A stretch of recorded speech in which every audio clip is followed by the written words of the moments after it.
Eu aproveito esta deixa para dar início à conversa com o bastonário da Ordem dos Advogados, que está connosco todas as quartas-feiras no NAU. Boa noite, Dr. João Massano. Boa noite, Pedro. Estamos assim a chegar ao fim de um dia que é difícil de digerir, tamanha foi esta calamidade. Há muita gente com prejuízos nas suas casas, nos seus negócios, nos seus terrenos, que a esta hora muitos deles podem estar meio desorientados com aquilo que têm de fazer. O que é importante dizer a estas pessoas sinistradas, as que têm e as que não têm seguros? Eu primeiro, acho que o essencial é deixarmos aqui também uma palavra de solidariedade para todos aqueles que sofreram danos e, infelizmente, também houve vítimas a lamentar. Eu acho que o mais importante agora é fotografar tudo. Fotografar todos os danos, documentar o mais amplamente possível tudo o que consigam tirar fotografia para que a prova relativamente aos danos e, de preferência, arranjar também testemunhas que possam comprovar como as coisas estão e que possam também falar como elas estavam, para que depois, caso seja necessário, demonstrar... Caso seja necessário, não quer dizer que seja. Não, porque se a seguradora... Por exemplo, agariar testemunhas, não é? Claro, em princípio, esperemos que não, mas considerando às vezes algumas posições que são assumidas até em tribunal, eu diria que o seguro morreu de velho e mais vale estar prevenido. Portanto, aqui é muito importante que as pessoas documentem e que prestem muita atenção aos danos todos e que vejam as apólices a quem tem seguros. Porque, de facto, muitas das vezes há exclusões naquelas letras pequeninas que quase ninguém lê e que depois, quando estas coisas acontecem, é que nós ficamos preocupados. Portanto, o mais importante agora é mesmo tirar fotografias, quem tem seguros, enviar rapidamente mails, cartas, como preferir, para que a seguradora tenha já lá a participação o mais brevemente possível. Eu suponho que hoje os mediadores de seguros e as companhias não tenham tido mãos a medir. Seguramente. No caso das casas, quando elas sofrem danos, mas quando os seus proprietários ainda estão a pagar créditos à habitação, aí em princípio está tudo segurado, porque aí, em princípio, são obrigados por contrato porque a fazer um seguro. Eu diria que nesse caso estão todos mais tranquilos porque o seguro existe. A questão é mesmo as exclusões, porque muitas das vezes nós não tomamos atenção às exclusões que lá estão, nem às franquias, e isso aumenta... E danos provocados por mau tempo são muitas vezes excluídos. Pode acontecer que nestes casos falem força maior, mas para ser força maior... Há pouco com o Almirante, não sei se percebeu, mas estávamos a falar precisamente do ato de Deus, do Act of God. Eu percebi. Que é uma expressão que surge no direito por causa dos seguros. Obviamente, houve incidentes de todo o tipo de espécie na última madrugada, mas eu, por exemplo, se tiver na minha varanda uma mesa e se ela for levada pelo vento até à rua e imaginem embate num automóvel ou numa pessoa, aí já é mais difícil que haja um seguro a cobrir este tipo de danos. Mas eu diria que não, porque em princípio a responsabilidade civil nesses casos está coberta e o seguro terá que fazer o pagamento desses danos que se vierem a verificar. A única coisa que pode alterar aqui é, imagino que o Pedro, que em vez de ter a sua mesa devidamente acondicionada, a tinha assim um bocadinho sem grande cuidado e que podia facilmente cair. Nesse caso, obviamente, pode acontecer que a seguradora procure excluir a sua responsabilidade. Mas eu diria que se o Pedro não tiver sido negligente, eu entenderia que a seguradora teria sempre que pagar esse dano provocado pela mesa ou outra coisa que se encontrasse. Coisa diferente é se, por exemplo, tivemos um candeeiro com um vendaval e ele provocar danos. E essa cobertura podia estar incluída no seguro já da habitação? Em princípio estará incluída, a menos que haja uma exclusão específica, mas em princípio essa cobertura estará abrangida. Dr. João Massano, nós hoje vimos dezenas, eu imagino que sejam até centenas de carros com danos e aqui os seguros, um carro com 10 anos, mesmo que tenha uma cobertura contra todos os riscos, ele não tem o mesmo valor que quando nós o adquirimos, quando o compramos novo. Se essa viatura ficar irremediavelmente perdida, aí o proprietário tem um problema com a seguradora. Aí o proprietário tem essencialmente um problema. Os carros vão desvalorizando. Os carros desvalorizam e muitas das vezes o que acontece quando há perda total é que a pessoa até diz o seguinte, que é, ele estava como novo, eu praticamente tinha muito cuidado com ele, estava sempre em garagem, mas depois o que a seguradora vai ver é o valor comercial, o valor de venda daquele veículo e, naturalmente, poderá ter um bónus por o carro estar em boas condições, mas como sabemos, o carro assim que sai do stand perde milhares de euros, muitas vezes.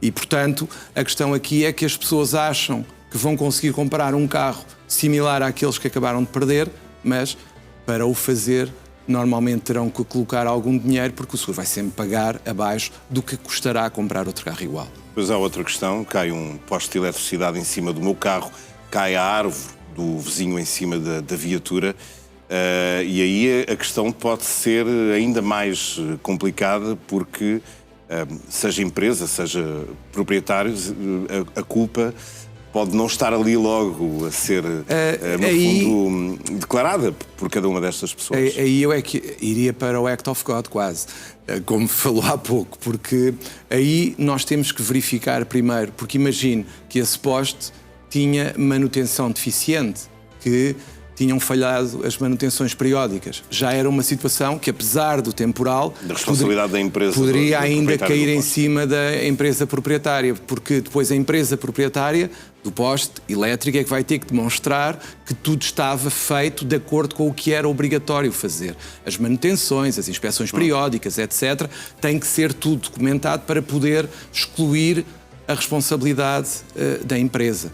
E mesmo assim é preciso depois também convencer que aquela tempestade e tudo o que aconteceu, se o poste estivesse em condições impecáveis, ele sofreria o tal dano e cairia em cima da viatura. Esses casos acabam em tribunal. Eu achei curioso estar a dizer na primeira resposta sobre o que é que as pessoas devem fazer no primeiro momento, que é fotografar tudo. Sem dúvida. Depois tentar ter testemunhas para o caso delas serem necessárias e, obviamente, ligar ao mediador de seguros ou à companhia seguradora. Mas eu hoje ouvi o Presidente da Câmara de Sintra tentar, pelo menos, deixar descansados os seus munícipes, dizendo que se as viaturas tivessem sido estacionadas na via pública normalmente, de uma forma cuidada, que as pessoas não tivessem nenhuma questão com isso, que a Câmara provavelmente iria pagar todos os prejuízos. Mas ele alertou para a necessidade de um auto da polícia sobre o incidente. É mesmo necessário? Eu acho que não. Eu acho que não.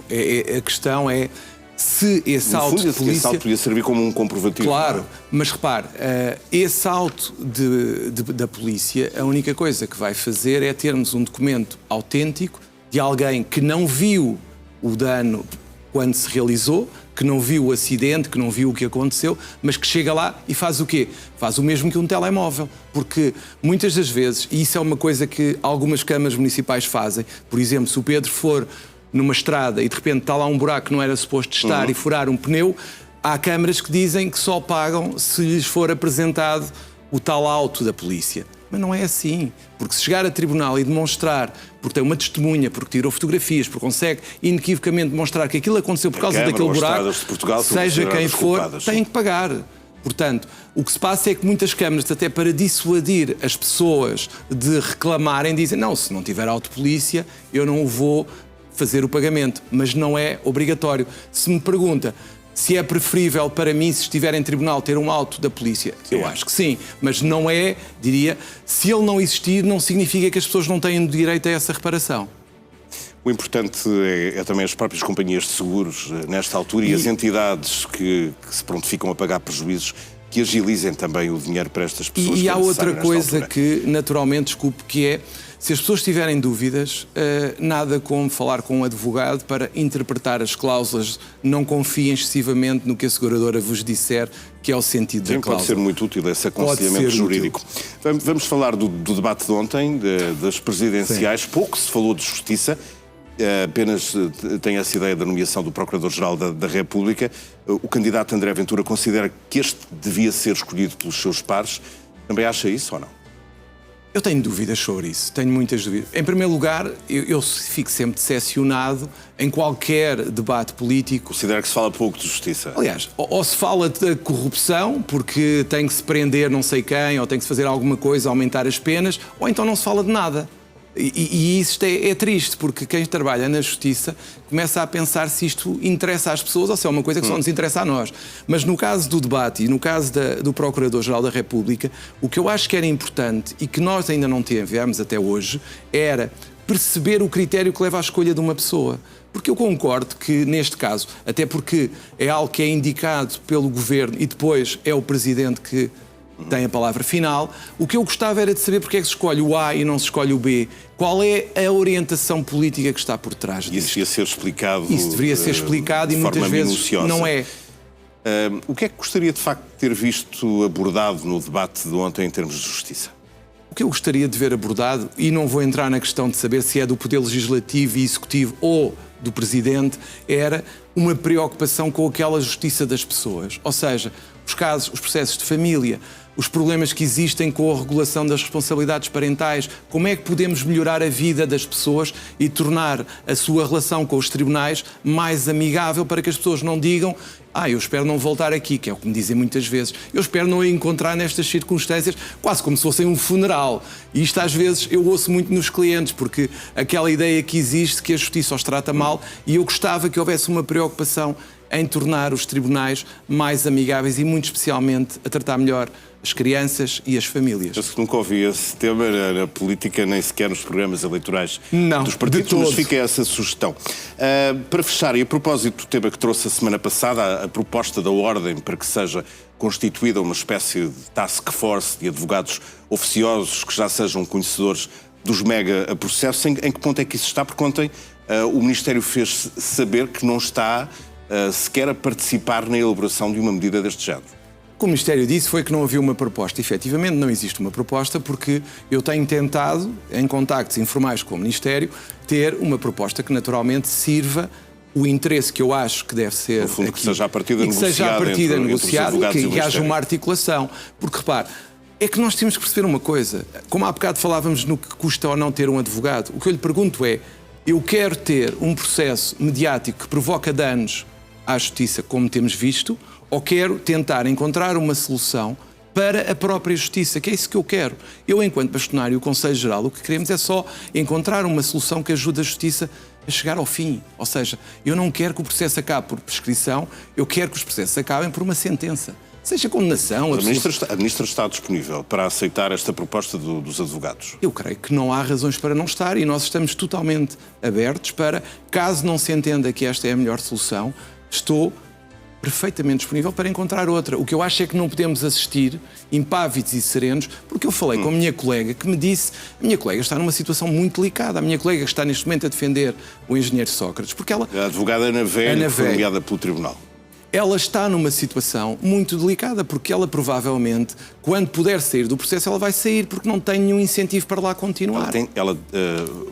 Foi-lhe dado um período de 5 dias, ao que eu sei, para ela se colocar a par do processo. Sabemos que é manifestamente pouco, mas o que é que ela lhe disse exatamente?